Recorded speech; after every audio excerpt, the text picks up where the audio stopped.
The wedding planner's voice trembled through my phone. I could tell Courtney had been dreading this call.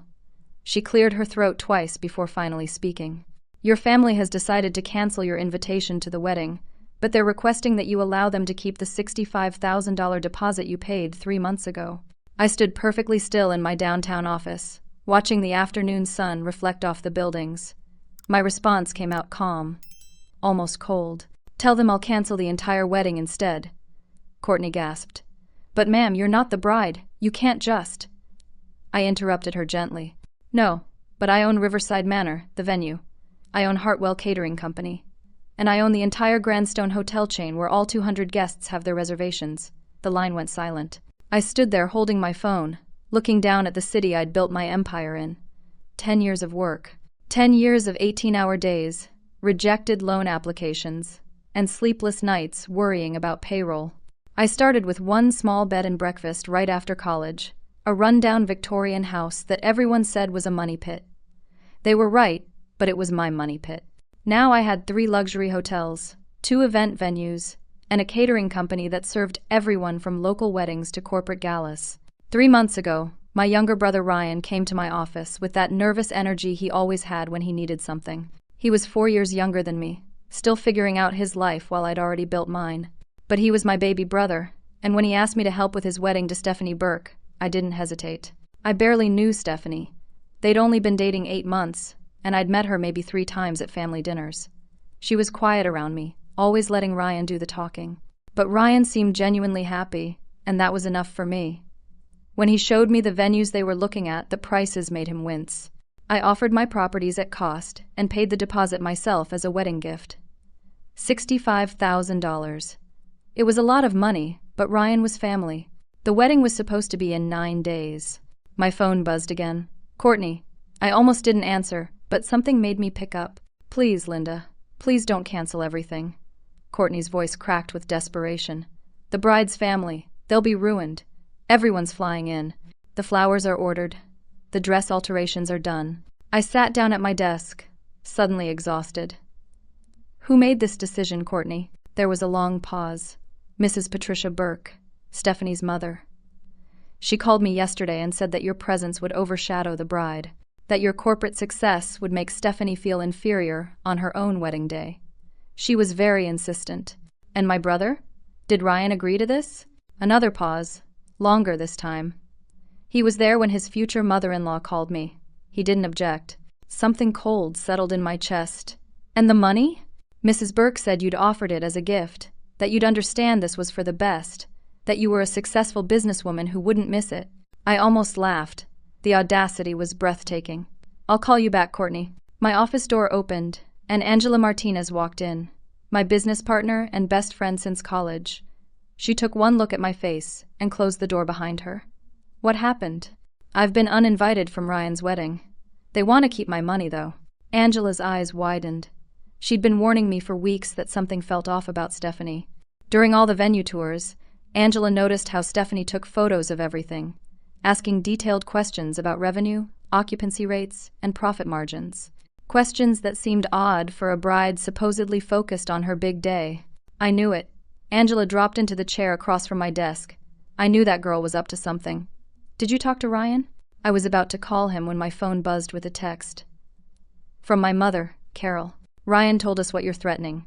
How dare you ruin your brother's happiness over your ego? We raised you better than this. I read it 3 times, each word landing like a punch. They already knew. My entire family knew I'd been uninvited, knew they'd kept my money, and they were fine with it. Angela leaned forward to read the screen. Oh no. Linda, I'm so sorry.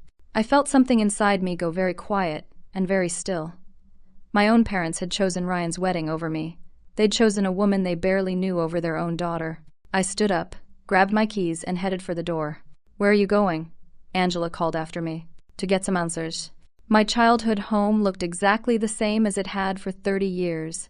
Same beige siding, same red front door, same flower beds my mother obsessively maintained. I'd bought this house for my parents 5 years ago, when Dad's back problems forced him into early retirement. They'd protested, said it was too much, but eventually accepted. Now, parking in the driveway, I wondered if they'd have been happier staying in their old, cramped apartment. Mom opened the door before I could knock. Her face was set in that disappointed expression I remembered from every childhood mistake. Linda, we need to talk about your behavior. I walked past her into the living room, where Dad sat in his recliner, newspaper open in front of his face. A classic Dennis Watson move. If there was conflict, hide behind newsprint and sports scores. Mom, I need you to explain something to me. I kept my voice level. Why is it okay for them to take my money and uninvite me from my own brother's wedding? Carol crossed her arms. Stephanie's family isn't as successful as you, Linda. Patricia feels intimidated. You have to understand, this is Stephanie's day. Can't you be gracious just once? Gracious? I paid $65,000 for a wedding I'm now banned from attending. That money is for your brother's happiness. Don't be selfish. The word hung in the air between us. Selfish. I'd worked myself half to death building businesses that employed over 100 people. I'd helped my parents, helped my cousins through college, donated to every family fundraiser. And now I was selfish for not wanting to be robbed. The front door burst open, and Ryan walked in, clearly summoned by an emergency text from Mom. He looked terrible. Dark circles under his eyes, shirt wrinkled, hair uncombed. This wasn't the glowing groom-to-be I'd expected. Linda. His voice was flat. Please, just let this go. Let it go? Ryan, they stole from me and kicked me out. You don't need the money. He wouldn't meet my eyes. I need this wedding. Please. Behind him, Dad finally lowered his newspaper but said nothing, just watched with those tired eyes. My phone started buzzing incessantly. I pulled it out and saw a group chat I'd never been added to before. Family discussion. The messages scrolled past. Aunt Susan, writing about how disappointed she was in my behavior. Cousin Jennifer saying she always thought success had gone to my head. Uncle Tom pontificating about how family should come first. They'd been discussing me, judging me, convicting me without ever asking my side of the story. Ryan, I asked quietly, did you already spend the deposit? His silence was the answer. Mom jumped in quickly. They upgraded the flowers. And the menu, added a champagne fountain. It's already done, Linda. The contracts are signed. Understanding crashed over me like cold water. They'd spent my money, then uninvited me, assuming I'd be too classy or too proud to make a scene. They'd gambled on my character and my love for Ryan. I looked at my brother. Ryan, are you happy? What kind of question is that? A simple one. Are you happy? I'm getting married in 9 days. Of course I'm happy. But he wasn't. Every line of his body screamed exhaustion and defeat. This wasn't a man excited about his future. This was a man drowning. Before I could push further, the front door opened again. Stephanie walked in, and I had to admire the performance. Tears already streaming, hands clasped together, voice breaking with emotion. Linda, I never wanted this. I swear. My mother, she's so controlling. She just takes over everything. Please understand. I want you there. I do. I felt myself softening despite everything. Maybe this really was just Patricia's doing. Maybe Stephanie was as much a victim as I was. Then Stephanie's phone rang on the coffee table. The screen lit up, and we all saw it. Caller ID. Mom, don't answer around Linda. Before Stephanie could grab it, a text preview popped up. Is she backing down? Keep crying. She'll cave. The room went absolutely silent. Stephanie's face transformed from tears to something harder, colder, just for a second before she caught herself. But I'd seen it. This whole thing was a performance, a calculated, planned manipulation. I picked up my purse and walked to the door. Nobody stopped me. At the threshold, I turned back. Ryan, I love you. When you're ready to tell me what's really going on, I'll be here. But I'm done being treated like an ATM machine with no feelings. I left them all standing there in silence. 2 days passed in a blur of work and anxiety. I threw myself into running my businesses, approving menus, reviewing housekeeping reports, checking inventory. Anything to avoid thinking about my family. But, on Thursday morning, Angela burst into my office with her phone held out like a weapon. You need to see this. Stephanie had posted on social media. The post was carefully worded, never mentioning names but making everything crystal clear. Sometimes the people who have the most make you feel the smallest. Heartbroken that family members would use money to control others instead of celebrating love. Praying for peace and understanding as we approach our special day. The comment section was a wildfire. Over 300 responses, all supporting the unnamed bride against the evil rich relative. The post had been shared 200 times across our hometown community. My phone started ringing off the hook. First, it was vendors. Florists asking if I was really canceling the Burke-Watson wedding. The cake designer wanting to confirm if she should proceed with the 5-tier order. Riverside Manor's event coordinator, Marcus, reported that the Burke family had called claiming I was having a breakdown and shouldn't be trusted with business decisions. Then the reviews started. 1-star ratings flooding my business pages. Owner plays favorites. Unprofessional and vindictive. Ruins family events for personal grudges. All from brand new accounts created in the last 48 hours. All posted within minutes of each other. Angela's face was grim as she scrolled through them. This is coordinated. They're trying to destroy your reputation. My father called that afternoon. His voice was different from the silent observer in the living room. Cold. Formal. Your mother is devastated. Ryan is her baby. Whatever happened between you and the bride's family, you need to fix it. Dad, they're lying about me. They spent my money and then kicked me out. They're posting fake reviews to hurt my businesses. I don't care about the details, Linda. I really don't. You're the older one. You're supposed to be the mature one. Be the bigger person. But Dad, he hung up before I could finish. I sat at my desk, staring at nothing. The daughter who'd worked so hard to make them proud. The sister who'd always protected her little brother. And I was being cast as the villain in a story I didn't even understand. Marcus knocked on my door late that afternoon. His face was pale. Linda, we have a problem. He handed me a certified letter. Berkshire and Associates, attorneys at law. On behalf of Patricia and Gerald Burke, we are notifying you of our intent to file suit for breach of verbal contract and intentional infliction of emotional distress. Our clients assert that you promised professional services for their daughter's wedding, and that your withdrawal at this late date constitutes business interference and harassment. They are seeking compensation for the deposits already rendered, plus an additional $50,000 in damages for emotional distress and reputational harm. I read it twice, then a third time.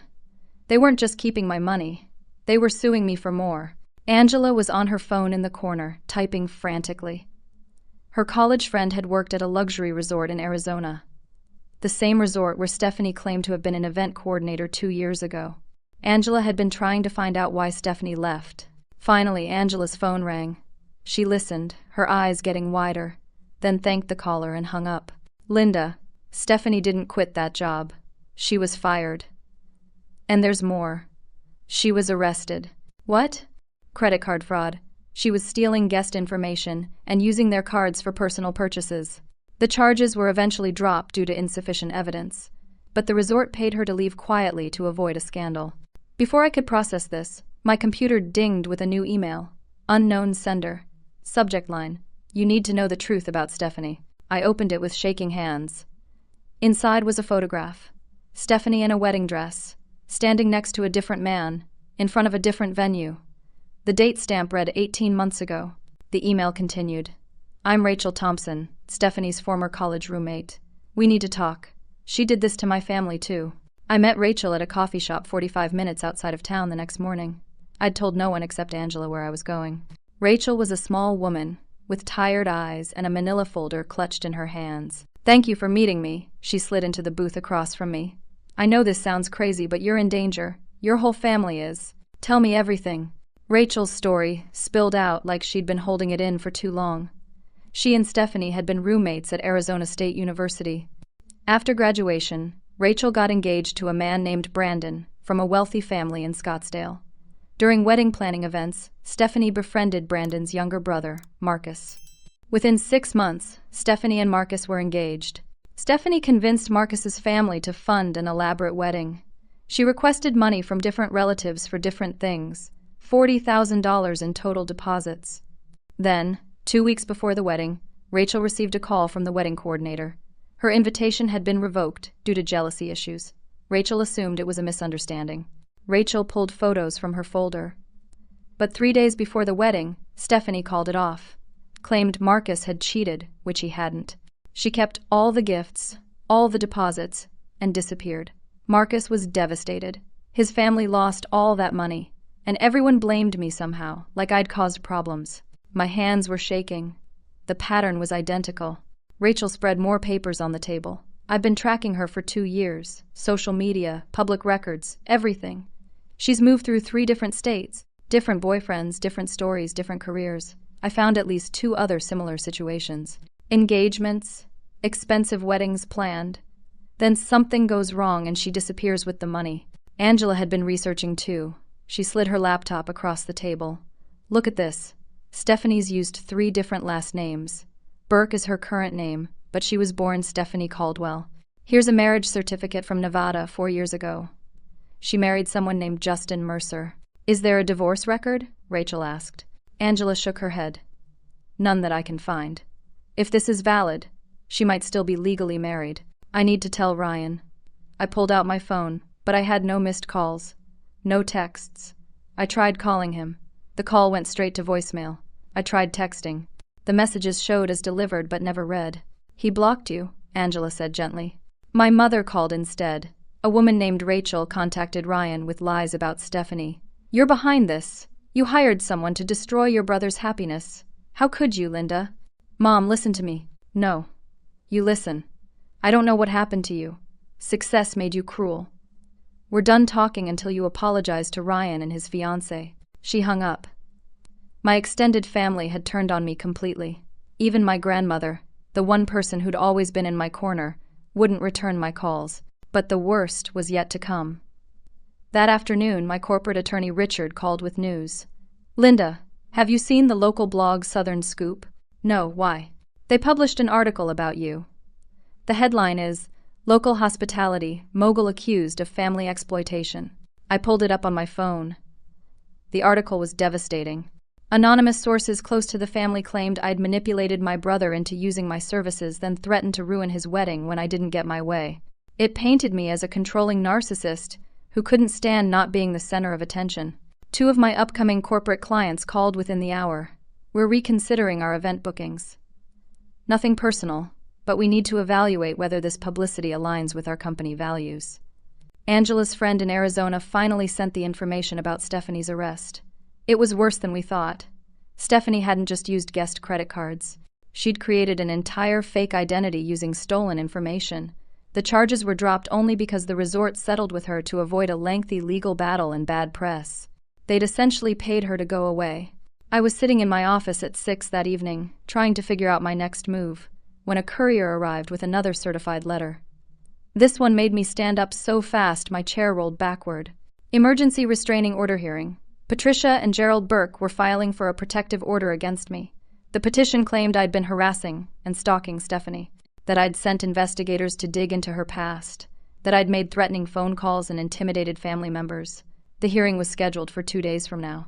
If the order was granted, I'd be forced to stay 500 feet away from Stephanie, the Burke family, Ryan, and any wedding-related location, including my own businesses during the wedding weekend.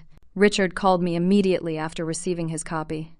Linda, this is bad. They're building a legal case to force you out of your own properties. Even if we fight this, the optics are terrible. What do I do? We prepare for court, and we hope the judge sees through this. That night, I sat alone in my luxury apartment, overlooking the city. Everything I'd built felt fragile suddenly. My family hated me. My reputation was being destroyed. My businesses were threatened. And my little brother was marrying a con artist, and there was nothing I could do to stop it. Angela brought over takeout and wine. We sat on my couch, not eating, just staring at the city lights. Maybe I should just let them have the wedding, I said quietly. Maybe I should sell everything and start over somewhere else. Somewhere my name doesn't mean anything. Angela grabbed my hand. Don't you dare! Don't you dare let them win! But what if they already have? We sat in silence until Angela's phone rang. She answered, listened for a moment. Then her face went pale. Linda, we need to go. Now. What? Where? Your brother's at your door. The courtroom was smaller than I expected. Colder too, like they kept the air conditioning running even though it was September and barely 70 degrees outside. Richard sat beside me in his expensive suit, papers organized in neat stacks. Across the aisle, Patricia Burke dabbed at her eyes with a tissue while her lawyer whispered reassurances. The judge was a woman in her 60s named Judge Barbara Morrison. She looked tired, like she'd heard too many similar cases, and expected this to be just another one. Patricia took the stand first. Her testimony was Oscar-worthy. She described receiving phone calls at all hours from me, though she couldn't produce records of these calls. She claimed I'd sent investigators to harass her daughter, making Stephanie afraid to leave the house. She presented the text messages I'd sent to Ryan, carefully cropped and taken out of context, to make my genuine concern look like threats. "I've watched my daughter suffer for weeks," Patricia sobbed into her tissue. "All because Miss Watson cannot accept that this day isn't about her. Stephanie is terrified. She's losing weight. She can't sleep. And now we've learned she's pregnant, and this stress is affecting her health." The courtroom murmured sympathetically. A pregnant bride being bullied by a rich, jealous relative. The narrative was perfect. Then Stephanie took the stand. She wore a pale blue dress that made her look younger, more vulnerable. Her performance was flawless. She described how excited she'd been to marry into my family, how generous she'd tried to be, including me in everything, how confused and hurt she was when I supposedly became obsessed with controlling every aspect of the wedding. Miss Watson's investigators showed up at my former workplace in Arizona, spreading rumors and lies. Stephanie's voice broke. They contacted old friends, trying to dig up dirt on me. They tracked down my college roommate and fed her false information to turn her against me. I'm 8 weeks pregnant, and my doctor says this stress could cause complications. I'm scared for my baby. I'm scared for my life. I wanted to scream. Every word was a lie. But I sat frozen, watching the judge's face grow more sympathetic. Richard presented our side. He showed financial records proving my ownership of the venues and my right to cancel services. He tried to introduce evidence about Stephanie's past, but Judge Morrison shut it down immediately. This hearing is about harassment and safety, not financial disputes or hearsay about the petitioner's history. Stay focused, counselor. We tried to call Rachel as a witness, but she was still in Arizona and couldn't get a flight in time. Without her testimony, our evidence looked like exactly what Stephanie claimed. Desperate attempts to smear an innocent bride. Judge Morrison's ruling was swift. I'm granting a temporary restraining order for 14 days. Miss Watson, you are to maintain a distance of at least 500 feet from Miss Burke, the Burke family, and your brother Ryan Watson. This includes the wedding day.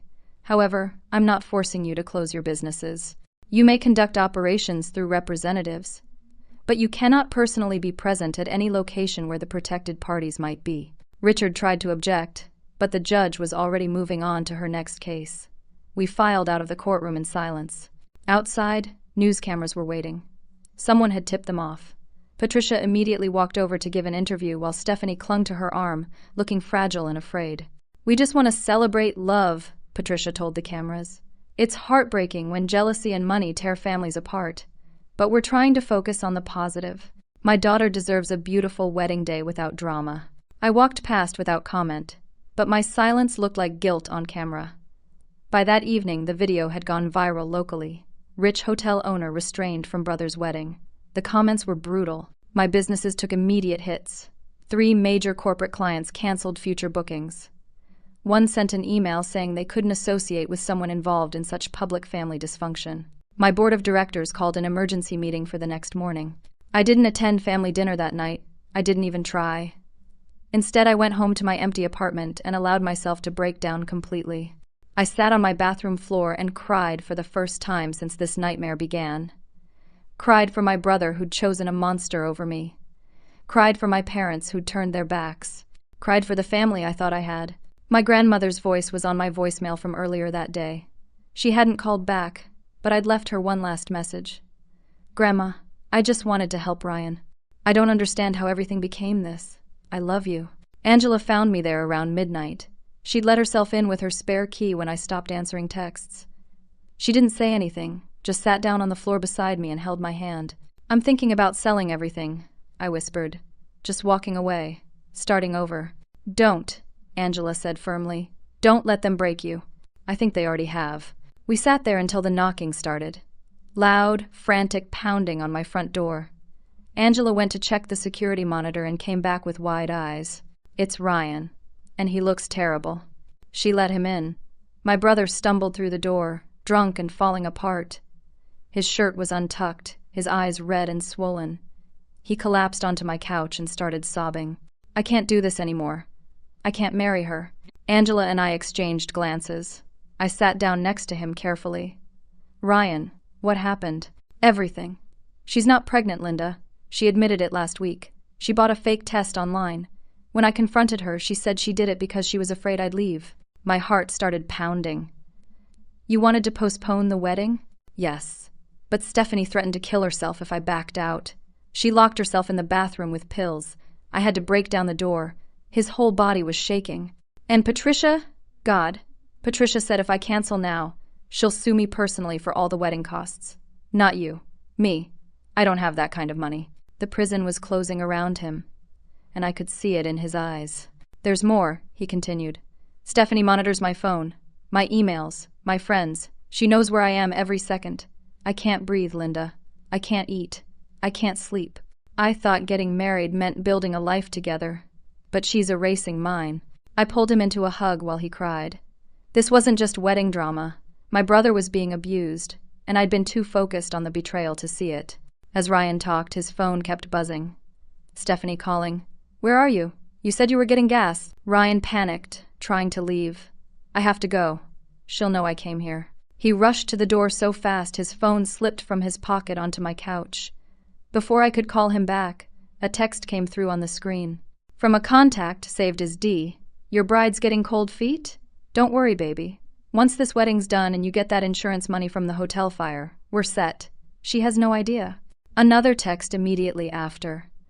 You were right about targeting the rich sister. This is our biggest score yet. I grabbed the phone and screenshot everything before Ryan realized it was missing.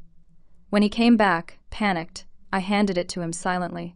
His hands were shaking so badly he could barely hold it. Angela read the texts over my shoulder and went pale. Linda, they're planning something. Something bad. I looked at my broken brother and made a decision. Ryan, you're staying here tonight. We're calling my attorney, and we're going to end this. The wedding was in 4 days. Time to fight back. Richard arrived at my apartment by 2 a.m, somehow looking professional despite being woken from sleep. He brought Travis Coleman with him, a private investigator and former FBI agent I'd used before for corporate security. They listened to Ryan's story while Angela and I showed them the screenshots from his phone. Travis spoke first. We have 72 hours to identify D and prove the conspiracy. That's not a lot of time. He ran the phone number immediately. Registered to Daniel Kovac, 42 years old. Travis pulled up records on his laptop. Extensive criminal history. Insurance fraud, identity theft, served 3 years in California. He's been living at the Crossroads Motel, about 30 minutes from here, for the past 2 months. Ryan's face went white. I've never heard Stephanie mention anyone named Daniel. She wouldn't, Travis said grimly. He's her partner. This is how they work. Travis left immediately to surveil the motel. By dawn, he had photographs. Stephanie meeting Daniel in the parking lot, kissing him, laughing together. There was no question they were in a relationship. Meanwhile, I called an emergency meeting with my risk management team and venue security. If they're planning to burn down Riverside Manor, we need to understand how. My insurance policy was clear. $12 million in coverage. In the event of catastrophic damage during a major event, the payout would be enormous. I finally understood. They weren't just scamming wedding deposits. They were going for my entire business empire. Stephanie would play the traumatized bride. Patricia would sue for injuries and trauma. And with me already painted as unstable and dangerous, I'd be the perfect suspect for arson. The restraining order even gave them cover. See, she was so angry about being excluded, she burned down her own venue for revenge. But I still needed proof. And I needed my family to believe me. That afternoon, I went to my parents' house with Angela, bringing every piece of evidence we had. The restraining order technically didn't cover them, just Ryan, and I was willing to risk it. Mom answered the door, her face hardening when she saw me. We have nothing to say to you. Mom, please, just look at this. I held out the folder of evidence. Please. Dad appeared behind her. Carol, let her in. Let's hear what she has to say. We sat around their dining room table, the same table where we'd had countless family dinners. I laid out everything. Stephanie's real identity, the pattern of scams across multiple states, Daniel Kovac's criminal record, the screenshots from Ryan's phone about the planned fire. Carol's hands shook as she looked through the papers. This could be fabricated. Mom, I said quietly, I own 3 successful businesses. I have no history of lying or manipulation. Stephanie appears out of nowhere, targets Ryan, isolates him, fakes a pregnancy, and now we have evidence she's planning insurance fraud. Please, just consider the possibility that I'm telling the truth." Dennis looked at Ryan, who sat hunched and miserable. "Son, is this true?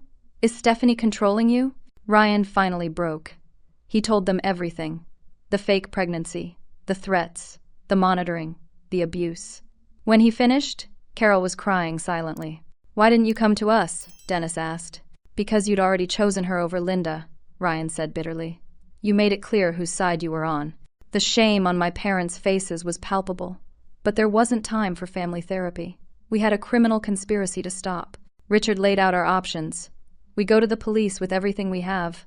They can't arrest Stephanie yet, not until she actually attempts the crime. But Detective Sarah Morrison with the local department is someone I trust. She'll listen. "And the restraining order?" I asked. Richard grimaced. "You're technically violating it by being in contact with Ryan right now. But given what's at stake, I think we can argue necessity." Ryan agreed to wear a wire. Travis provided the equipment. For the next 2 days, Ryan went home and pretended everything was normal. He was terrified, but he was brave. My little brother was finally fighting back. Meanwhile, Travis kept following Daniel. On the second day, Daniel met with 2 other men at a storage facility. They loaded containers into a van. Travis photographed everything, ran the plates. The van was registered to Patricia Burke's sister's husband. The Burke family was involved deeper than we thought. This wasn't just Stephanie and Daniel. This was a family operation. Courtney, the wedding planner, called me that evening. She was crying. "Linda, I think Stephanie's planning something terrible. She's been asking me weird questions about the venue's sprinkler system, emergency exits, when the security guards take breaks. And I overheard her tell her mother that by tomorrow night, they wouldn't have to worry about money ever again." I thanked Courtney and immediately called Detective Morrison. She agreed to meet us. That night, Ryan finally got the recording we needed. Stephanie was on the phone with Daniel in the next room, thinking Ryan was asleep. The wire picked up everything. "Everything's set?" Stephanie asked. "The insurance investigator won't suspect anything with all those people inside?" "Relax." Daniel's voice was casual through the phone. "Small electrical fire in the kitchen spreads fast. We're out before anyone notices. Rich sister takes the blame. Venues destroyed. Lawsuits for years. Payday." "And Ryan?" Stephanie asked. "You really want to stay married to that weak mama's boy?" "God, no. That's what the annulment's for." Detective Morrison listened to the recording twice. Her face was grim. "This is enough for an investigation, but not enough to arrest. They haven't actually done anything yet." "So we let them try?" Angela asked incredulously. "We set up surveillance at the venue. Undercover officers as wedding staff. We catch them in the act." Morrison looked at me directly. "Miss Watson, I'm going to be honest. This is extremely dangerous. If they realize we're onto them, they could escalate. Are you willing to risk it?" 200 people will be at that wedding," I said. "My staff will be there. If I cancel now, they'll just try this somewhere else, hurt someone else. We end this tomorrow." Morrison nodded. "Then let's catch some criminals." But at midnight, everything changed. An email arrived from an anonymous account. "You should have just paid and walked away." Attached were photos of my apartment building, my car, Angela's house, and a message. "We know you know. Call the cops, and more than the venue burns tomorrow. Your brother's been very talkative lately. Be a shame if he had an accident before he could testify."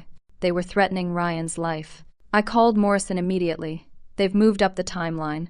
I tried calling Ryan. No answer. His phone went straight to voicemail. Then Angela's phone rang. It was Marcus, from Riverside Manor. "Linda, there's smoke. The building's on fire." I drove faster than I'd ever driven in my life. Angela called the fire department, while I called Travis and Detective Morrison. By the time we reached Riverside Manor, fire trucks were already there, lights strobing red and blue against the night sky. The fire was contained to the kitchen storage area, exactly where Stephanie had asked Courtney about. The firefighters caught it early. Smoke damage was significant, but the structure was intact. The fire chief pulled me aside once the flames were out. This was arson, no question. He showed me what they'd found. Accelerant-soaked rags, a timer device. Someone planned this very carefully. Detective Morrison was already coordinating with her team. She put out an immediate APB for Daniel Kovac. Units were dispatched to the Burke family home, and someone was sent to check on Ryan. "Linda," Morrison pulled me aside. "Your brother's safe. He's at your parents' house. He never went home last night. He got spooked and ran.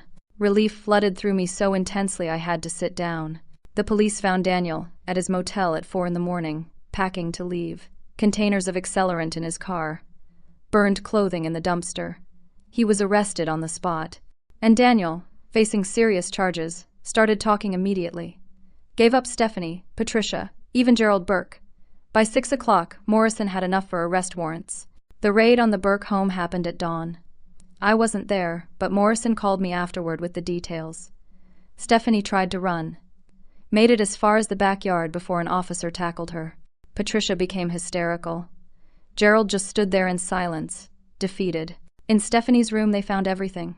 Burner phones, fake IDs under different names, detailed notes about my businesses, including floor plans, insurance policies, and security schedules.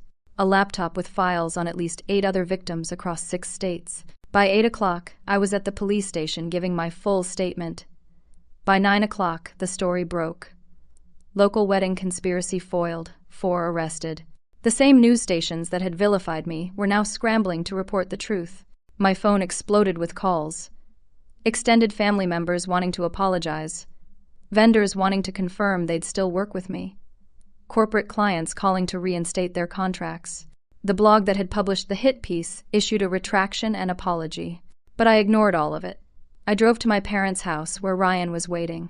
He looked like he'd aged 10 years in 10 days. He hugged me so tightly I could barely breathe. I'm sorry. I'm so sorry. You don't have to apologize, Ryan. You were being manipulated and abused. That wasn't your fault. But I let them turn me against you. I blocked your number. I chose her over you. And now you're choosing the truth. That's what matters. The wedding, if you could call it that, was supposed to happen that afternoon.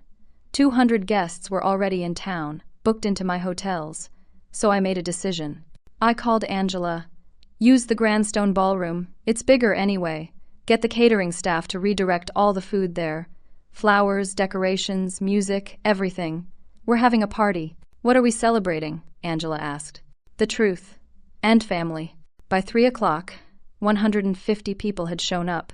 Some were too embarrassed. Others too angry at themselves for believing the lies. But most came because they wanted to make things right. I stood in front of them without notes or preparation. I told them everything, showed them the evidence on a large screen, the criminal records, the pattern of scams, the text messages about burning down my venue, the entire ugly truth.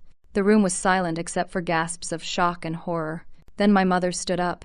Her voice shook, but she spoke clearly. I need to say something. I failed my daughter. I chose the fantasy of a perfect wedding over the truth. I believed lies about Linda because they were easier than admitting I'd been fooled.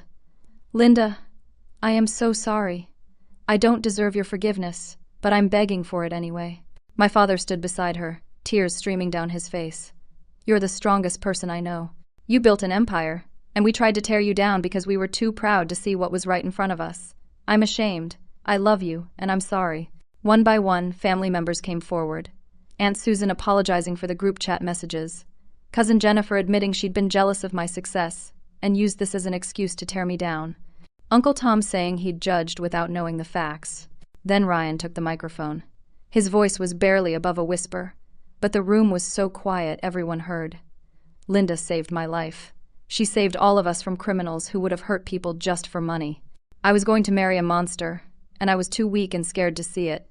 My sister risked everything, her reputation, her business, her family relationships, to protect me. I blocked her number when she tried to warn me. I don't deserve her forgiveness, but I'm asking for it, because Linda is the best person I know, and I want to be more like her. I walked over and hugged him while the room erupted in applause. My board of directors stood together and publicly apologized for doubting me. They offered me expanded authority in the company, recognition that I'd been right all along. The corporate clients who'd canceled came back, apologetic and embarrassed. One CEO stood up and said, "We judged you based on headlines instead of character. We've learned a valuable lesson about rushing to judgment." The local news crews who'd shown up to cover a scandal got a different story. Local businesswoman foils criminal conspiracy. The video went viral, but this time, it showed the truth. The legal resolution happened quickly. Stephanie faced charges of fraud, attempted arson, conspiracy, and identity theft. No bail. She was looking at 15 to 20 years in prison. Daniel received similar charges, and his deal fell apart when more victims came forward. Patricia and Gerald were charged as accomplices, their assets frozen to compensate victims. The restraining order against me was dismissed immediately, and the judge who'd granted it apologized privately. Rachel flew in from Arizona to coordinate victim testimonies. At least 12 other families had been scammed by Stephanie's operation over the years. Together, we were building a case that would put her away for decades. 6 weeks later, Ryan and I sat in a small coffee shop downtown. He looked better. Still healing, but better. He'd moved back in with our parents temporarily and started seeing a therapist twice a week. "How did you stay so strong when everyone turned on you?" he asked. I thought about it carefully. I stayed strong because I knew my truth. When you know who you are and what you stand for, other people's opinions can hurt you, but they can't break you. I looked at my brother. Family is supposed to lift you up, not tear you down. Real family supports you, protects you, believes you. What we had wasn't that. But we're building it now. Success makes some people uncomfortable, I continued. They'll try to make you feel guilty for achieving what they couldn't. Never apologize for your accomplishments, Ryan. You earned them. What else? He asked. Trust your instincts. I knew something was wrong from the very beginning with Stephanie. I let guilt and obligation override my gut. Never again. And most importantly, you teach people how to treat you. I let family take advantage because I thought that's what love meant. Sacrifice everything, give everything, accept anything. But love without respect isn't love, it's exploitation. Ryan nodded slowly. I'm learning that too. Stephanie taught me the difference between compromise and erasure. A real partner wants you to grow. She wanted me to disappear. Thank you for not giving up on me, he said quietly. Even when I gave up on you. I smiled and squeezed his hand. That's what big sisters do. We sat in comfortable silence for a while, watching people walk by outside. My businesses were thriving again. The scandal had actually brought more attention, and people respected that I'd stood up to criminals. Family relationships were slowly rebuilding. Not perfect, but honest now. Real. My phone buzzed with a text from Angela. New corporate client wants to book the Grandstone for a week-long conference. 600 people. Interested? Always, I texted back. Ryan saw me smile. Work? Always, I repeated aloud. But that's okay. I built something I'm proud of. Something no one can take from me, because it's based on hard work and integrity, not manipulation and lies. You know, Ryan said thoughtfully, Stephanie spent months studying your business, trying to find ways to exploit it and destroy it. But she never understood that the business wasn't the real strength. You were. Your character. Your refusal to compromise your values. That's what she couldn't touch. I felt tears prick my eyes. That might be the nicest thing anyone's ever said to me. It's the truth. We finished our coffee and walked out into the sunshine. Life wasn't perfect. Some family members still kept their distance, too embarrassed about their behavior to face me regularly. Fine. The ones who mattered, the ones who'd done the hard work of apologizing and changing, those relationships were stronger than ever. Some bridges burn, and that's okay. The ones worth saving, you rebuild together.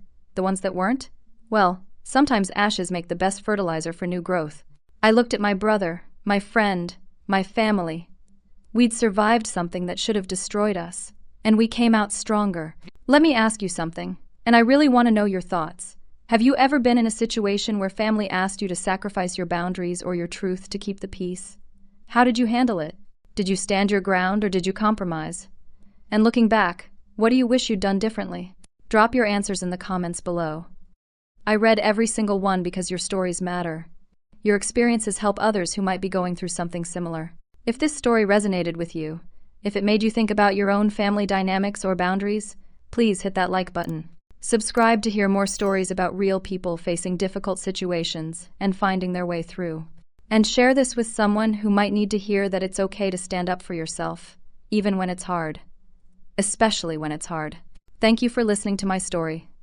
Thank you for being part of this community, where we can talk honestly about the complicated, messy, beautiful reality of family and relationships. Remember, you are allowed to protect yourself. You are allowed to demand respect. And you are allowed to walk away from people who try to diminish your worth, even if they share your blood. Take care of yourselves out there. Set those boundaries. Trust your instincts. And never, ever apologize for being strong. Until next time.